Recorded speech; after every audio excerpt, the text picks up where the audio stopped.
Hai guys, welcome back again di Market Update. So market update kali ini kita akan bahas kondisi fundamental daripada statement yang disampaikan oleh Jerome Powell setelah press conference tadi. Kemudian kita akan ada pembahasan sedikit ya, jadi kayak quick recap aja untuk altcoins yang kemarin-kemarin saya sempat bahas dari Matic, XRP, Litecoin. And then before saya start, saya pengen mengucapkan selamat menunaikan ibadah puasa buat teman-teman muslim yang lagi berjuang hari ini. Semoga tuntas ya sampai nanti buka puasa jam 6 sore. Semangat dan doa saya menyertai teman-teman semua. Semoga lancar. Alright. So, kita bakal masuk ke dalam pembahasan. Jadi, untuk pertama yang perlu saya update adalah Fed interest rate decision itu akhirnya diputuskan kenaikan 0,25%. Jadi, seperti yang kita bahas beberapa hari lalu terkait dengan antisipasi daripada pre-analysis jelang Fed interest rate decision, di situ saya sampaikan mengapa the Federal Reserve itu masih possible untuk naikin suku bunga. Dan kenapa kasus perbankan belakangan ini itu nggak cukup sebenarnya untuk mengurungkan niat Fed sendiri untuk tidak jadi menaikkan suku bunga pada pertemuan saat ini. Sebenarnya menjadi pertanyaan kita semua tadi dari press conference-nya adalah apakah the Fed tahun ini akan pivot atau sekedar memberhentikan kenaikan suku bunga. Dan kalau berhenti, di angka berapa? Nah, ini adalah clue yang paling besar untuk market ke depannya. Dan saat ini, kalau saya lihat ya, ini saya update video ini, kita lihat gold pump, kemudian Nasdaq ya, S&P 500 semua crash, termasuk Bitcoin juga ya, ada penurunan atau koreksi yang lumayan signifikan pada pergerakan hari ini. Jadi kalau kita lihat, sebenarnya market sudah mulai shifting ya, market sudah mulai beralih dan tampaknya mereka lebih memilih untuk memegang emas ya atau logam gitu loh. Kenapa saya katakan demikian? Karena sebenarnya setelah saya tadi lakukan research ya dari pihak, saya lupa kalau nggak salah Goldman Sachs ya, di situ dia ngeluarin prediksi lah kita bisa bilang atau angka ya, proyeksi di mana kalau misalkan the Fed naikin suku bunga hari ini, kemungkinan Amerika untuk resesi dalam 12 bulan ke depan itu dari 25% meningkat jadi 36%. Jadi mungkin di sini para pelaku pasar menilai bahwa resesi ekonomi berpotensi terjadi dan memang itu kelihatannya yang dicari oleh the Fed sendiri. Kenapa? Karena balik lagi to the point aja dari si The Fed ya, tadi waktu si Jerome Powell memberikan statementnya pada saat dia press conference. Jadi before dia press conference, dia kan ngasih statement dulu ya, dia ngasih tanggapan dan penjelasannya dia ngebahas tentang bisa dibilang ya bagaimana situasi perbankan saat ini juga. Dan memang kalau misalkan teman-teman lakukan research agak berbeda. Waktu tahun 2008 itu kasusnya adalah insolvency atau bangkrut bank besar seperti Lehman Brothers, di mana aset yang waktu itu dipegang ya CDO, kemudian MBS ya, pokoknya macam-macam ribet ya, bahasanya bahasa finansial banget ya, to be honest teman-teman. Saya yang istilahnya cuman lulusan SMA pun kayak ribet gitu loh bahasanya. Cuman setelah kita cari tahu ya, sederhananya adalah aset yang di tahun 2008 yang dipegang oleh perbankan itu adalah aset-aset kosong yang istilahnya nggak bernilai, nggak punya harga. Makanya kalau teman-teman nonton The Big Short pada saat itu, orang-orang yang menyadari bahwa aset yang dibeli sama bank pada saat itu adalah aset yang nggak punya nilai sebetulnya, yang value-nya sebenarnya adalah false atau salah perhitungan. Pada akhirnya ya mereka yang menyadari hal tersebut, mereka melakukan short terhadap aset itu dan mereka ngebet lah istilahnya. Dan ternyata mereka terbukti benar gitu loh ya, karena asetnya pun mau di buyback sama pemerintah juga ini nggak ada value-nya gitu loh. Jadi in the end akan ada satu bank yang akan dikorbankan. Nah, kalau case saat ini yang sebenarnya terjadi pada Silicon Valley Bank, kalau teman-teman kemarin doing research lebih dalam lagi, sebenarnya Silicon Valley Bank itu banyak banget asetnya mereka, tapi mereka pegang dalam bentuk bonds jangka panjang. Jadi mereka beli surat utangnya dari The Fed untuk jangka panjang, yang mana sebenarnya masalahnya itu adalah di likuiditas. Jadi pada saat nasabahnya mau tarik dana, mau tarik uang nih, di Silicon Valley Bank itu nggak ada cashnya ya, istilahnya saldonya tuh nggak cukup gitu loh. Kenapa? Karena asetnya lagi disekolahin gitu loh, dan mereka ngebeli bonds untuk jangka panjang. Jadi kalaupun mereka mau likuidasi asetnya ya nggak bisa langsung gitu loh, karena kan itu punya kontraknya dan udah jelas gitu loh. Misalnya let's say 10 tahun ya, mereka let's say beli yang 10 tahun bonds gitu, atau mungkin 5 tahun. Kalaupun mereka mau likuidasi, mereka harus jual, dan orang yang membelinya itu harus bersedia dengan terms yang saat ini bisa dibilang, kalau teman-teman lihat ya, ini kan yang yield curve yang 2 tahun itu lebih menarik saat ini dibandingkan dengan yang 10 tahun. Reasonnya adalah karena para pelaku pasar gak mau istilahnya menaruh bet jangka panjang ya, karena kita ngelihatnya, wah ini kayaknya ekonomi Amerika bakal ada perlambatan. Mungkin pertimbangan dari para pelaku pasar atau investor-investor besar yang kenapa mereka beli bond ya, ada tujuannya adalah untuk menjaga lindung nilai aset daripada mereka. Jadi mereka lebih ke arah proteksi aset ya, dibandingkan untuk investasi. Jadi kalau kalian bilang beli bonds atau obligasi buat investasi jangka panjang, well, I don't really agree, karena pada dasarnya kalah juga value-nya sama inflasi. But at least your money is gonna be safe gitu loh. Karena bisa dipastikan kalau yang namanya kita beli obligasi, which is dari pemerintah, ya pasti balik gitu loh. Karena mereka punya hak untuk, mereka punya kuasa untuk cetak uang juga in the end, buat balikin duit kita, kalaupun duitnya nggak ada. Kecuali negaranya bangkrut. Oke? So, ini agak melebar sedikit pembahasannya, tapi semuanya saling berhubungan, saling connected. Pada intinya adalah Jerome Powell menilai bahwa kasus-kasus perbankan yang ada saat ini itu nggak perlu khawatir ya. Di sini dia jelaskan sound and resilient. Jadi waktu tadi dia bahas, intinya perbankan tuh punya cukup uang likuiditas saat ini, dan dari pihak pemerintah pun, maksudnya dari pihak The Fed pun, mereka siap bantu dengan mengeluarkan program-program yang bisa mensupport perbankan ini untuk tetap punya likuiditas.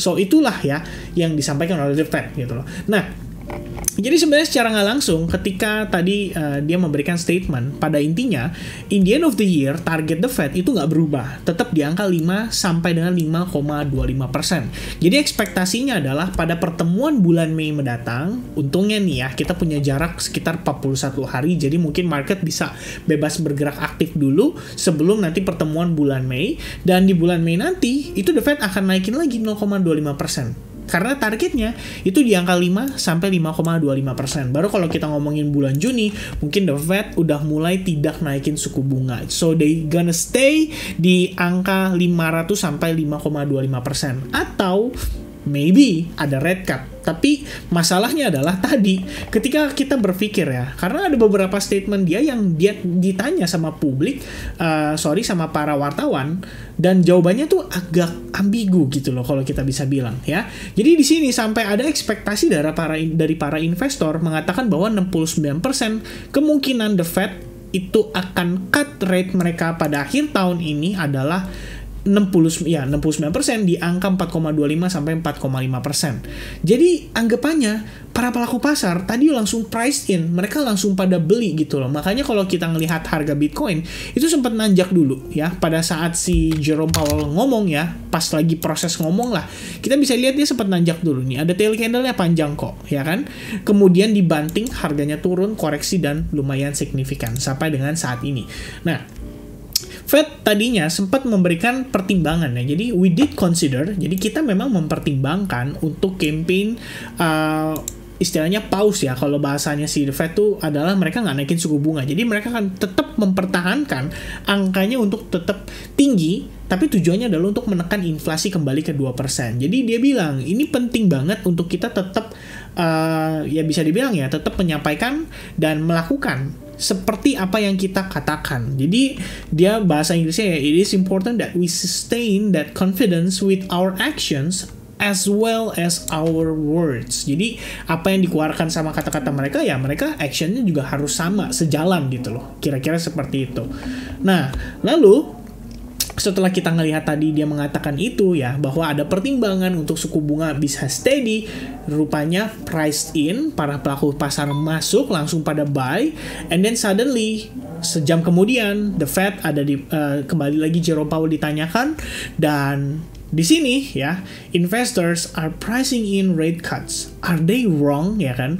Fed Chair Jerome Powell was asked ya, dia ditanya pada hari Rabu sore, which is di sini Kamis jam 2 pagi tadi ya, press conference, if market participants are wrong to expect rate cut later this year. Terus katanya Jerome Powell, that's not our baseline expectation.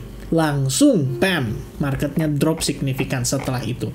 Dan gold langsung nanjak ya, karena resiko krisis atau resesi ekonomi itu menjadi meningkat akibat statement yang diberikan oleh Jerome Powell. So in the end ada beberapa take note, tapi yang tentunya menjadi pertanyaan dari teman-teman adalah gimana nih nasibnya terhadap market.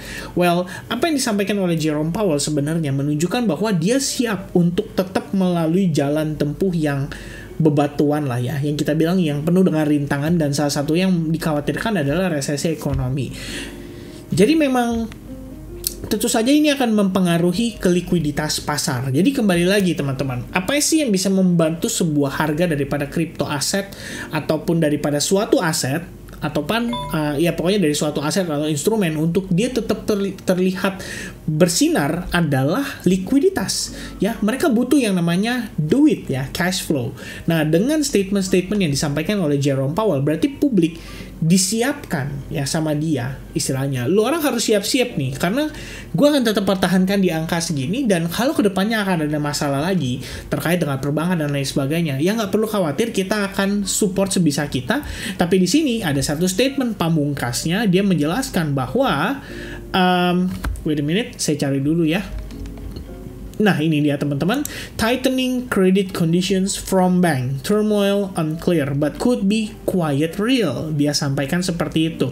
Nah, maksudnya apa? Jadi dia menjelaskan di sini bahwa dari sektor perbankan kali ini untuk memberikan pinjaman ke household atau bisnis itu bakal dipersulit atau bakal diperketat. Nah, ini sebenarnya yang menjadi faktor ya menurut saya yang paling penting sih terkait dengan bagaimana ekonomi ke depannya itu kelihatannya akan semakin melambat akibat statement ini. Karena Jerome Powell mungkin tahu kalau misalkan perbankan ngasih pinjaman, dia bakal krisis likuiditas. Well, dari sisi pebisnis, mereka bisa ekspansi, dan ekspansi mereka itu bisa meningkatkan demand lagi di masyarakat atau di market. Kira-kira seperti itu. Karena kalau misalkan aktivitas bisnis meningkat, teman-teman harus tahu bahwa yang namanya ketenaga kerjaan atau sektor labor market itu bakal ya balik lagi ya, bakal prima lagi, bakal banyak orang yang akhirnya punya pekerjaan, and di sisi lain ini bakal menjadi masalah buat mereka.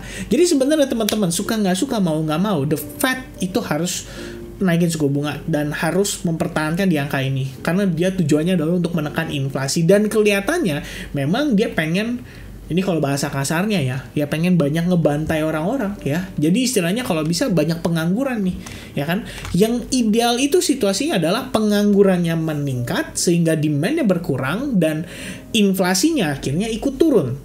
Sehingga dari perlambatan ekonomi itu, pada akhirnya nanti mereka bisa menstimulate lagi dengan melakukan quantitative easing. Itu idealnya. Tapi permasalahannya adalah kalau seandainya suku bunga tetap tinggi, tapi pasar tenaga kerja tetap tinggi juga, dalam artian lowongan pekerjaan tetap banyak, dan banyak orang yang istilahnya punya pekerjaan sehingga mereka punya income, dan dari sisi demand akhirnya tetap naik. Ini akan jadi masalah. Ini balik lagi ke masalah yang kita pernah bahas waktu di video YouTube saya cukup lama, sekitar 1 tahun lalu, bahkan waktu sebelum orang-orang rame ngomongin resesi ekonomi dan lain sebagainya. Kita pada saat itu ngomongin stagflasi, di mana kondisinya kalau misalnya yang terjadi adalah stagflasi, ya udah inflasinya tetap tinggi, tapi suku bunganya tetap dipertahankan tetap tinggi. Pada akhirnya resesi ekonomi akan berlangsung, dan ini biasanya kalau sampai stagflasi terjadi, ini bisa lumayan lama progresnya teman-teman. Jadi tadi waktu disampaikan oleh Jerome Powell, jadi di situ kan dia sampaikan juga FOMC economic projections. Ya intinya dia ngelihat gak dalam waktu dekat lah akan ada pivot ya, minimal 2024 dia bilang. Bahkan tadi kalau saya cek 2025 pun itu prosesnya panjang. Jadi kayak 2024 mungkin dia turunin kayak sekian persen doang, tapi dipertahankan lagi, baru 2025 lanjut penurunan lagi untuk suku bunganya. Kira-kira seperti itu. Itu yang disampaikan oleh The Fed pada saat press conference tadi, dan ketika belum mulai press conference ya. Jadi dia ada berikan statement dulu di awal. So, For market, of course, ini dampaknya adalah ke arah yang lebih negatif karena kita tahu masalah likuiditas di pasar dan krisis ekonomi kembali lagi akan menjadi fat sehari-hari kita. Jadi kita mungkin bakal banyak berhadapan dengan situasi-situasi seperti itu dan kelihatannya teman-teman ya seperti yang saya katakan tadi, Nasdaq, S&P 500 semua terkoreksi, termasuk Bitcoin juga terkoreksi cukup dalam. Nah, untuk Bitcoin nanti kita bakal bahas di satu video terpisah karena saya pengen sedikit update lah ya buat teman-teman yang kemarin itu sempat mungkin ngikutin update seperti di Matic. Kalau Matic posisinya menurut saya ini masih di dalam rising wedge. Tentu saja semua bergantung dari Bitcoin juga ya. Kalau Bitcoinnya drop, Bitcoin dominance nanjak, ini bakal parah. Istilahnya altcoins bakal kena dampak lebih kerasa lah ya dibandingkan dengan yang lainnya gitu loh. But ini ya teman-teman boleh perhatikan kalau misalkan area yang ada di 1,02 $1,0 akhirnya break, berarti untuk Matic skenario di sini kita bisa katakan tidak akan terjadi yang namanya double bottom ya. Jadi pasti teman-teman ada yang lihat ini langsung nge-spot, ini kayaknya double bottom nih. As long area $1 atau $1,08 itu tidak di break, itu masih valid. Tapi kalau dia break, teman-teman harus antisipasi. Karena saya lihat di sini dari sideways-nya, seandainya dia berhasil breakout, ini sebenarnya opportunity buat long. Jadi entry pada saat breakout. Tapi masalahnya adalah dia tidak breakout, tapi dia malah breakdown. So it is a problem dan I think sellers masih cukup kuat lah untuk menekan harga daripada si Matic.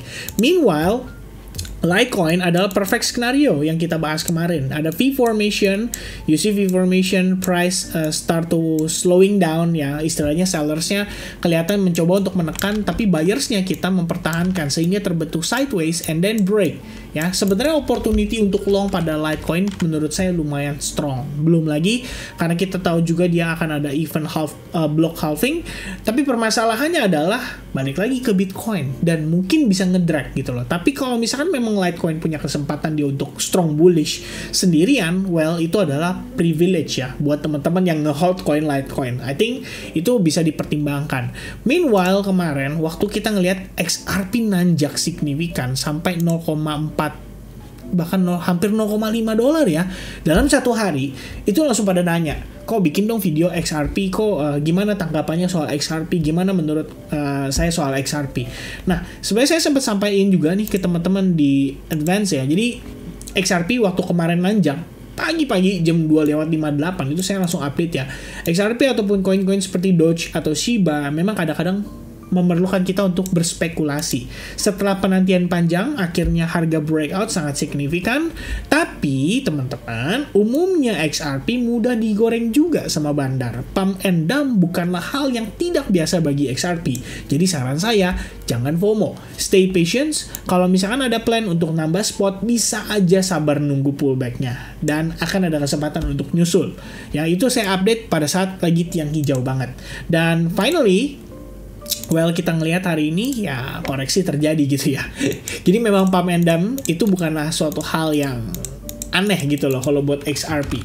So correction terjadi. Pada proses ini saya sangat saya melihat ya bagaimana nanti pergerakannya ya tergantung dari time frame yang lebih kecil. Jadi teman-teman bisa melakukan analisa pada time frame yang lebih kecil. Kalian mungkin bisa menggunakan Fibonacci retracement. Kita lihat berapa persen retracementnya, atau mungkin kalian bisa lihat juga pada area-area resistance sebelumnya sehingga bisa jadi patokan untuk area support pada pergerakan berikutnya. Ya kira-kira seperti itu teman-teman sekalian. Jadi ada 3 altcoins yang saya review karena ini baru banget, masih fresh kita bahas ya di XRP, Litecoin, dan tentu saja ada Matic setiap harinya. So, itu dia penjelasan saya seputaran market dari the Federal Reserve sampai ke sebagian altcoins, dan juga bahkan kita sedikit mengupas ya bagaimana histori pada tahun 2008 dan apa yang terjadi saat ini, apakah sama atau tidak, apakah bisa berkrisis yang parah seperti tahun 2008. Makanya apapun yang diberikan statement oleh The Fed pada hari ini menurut saya itu banyak memberikan clue ya untuk pergerakan market ke depannya. Dan bahkan kita bisa katakan besok ya market maker pun sudah bergerak gitu loh. Mereka sudah make a move. So kita tinggal tunggu follow up aja. At least dari besok ya pagi teman-teman bisa ngikutin di sesi Asia, sesi Eropa. Coba dilihat dulu bagaimana reaksi mereka di market Asia dan market Eropa. Baru kemudian mungkin idealnya make a move lagi pada saat masuk ke sesi New York lagi. Karena transaksinya istilahnya sudah ada gitu ya dari sesi Asia dan sesi Eropa. Mereka bakal make a move dan kita bisa dapat tambahan informasi terkait dengan market maker di jam-jamnya masing-masing ya. Mereka bakal ngapain ya, itu bakal penting banget. Alright, so I think that's it everybody. Thank you very much for watching and I hope I'll see you guys again in the next update. Sekali lagi, selamat menjalankan ibadah puasa dan semoga lancar jaya sampai nanti buka puasa. Thank you very much for watching and I'll see you guys again in the next update. God bless guys. Cheers and bye for now.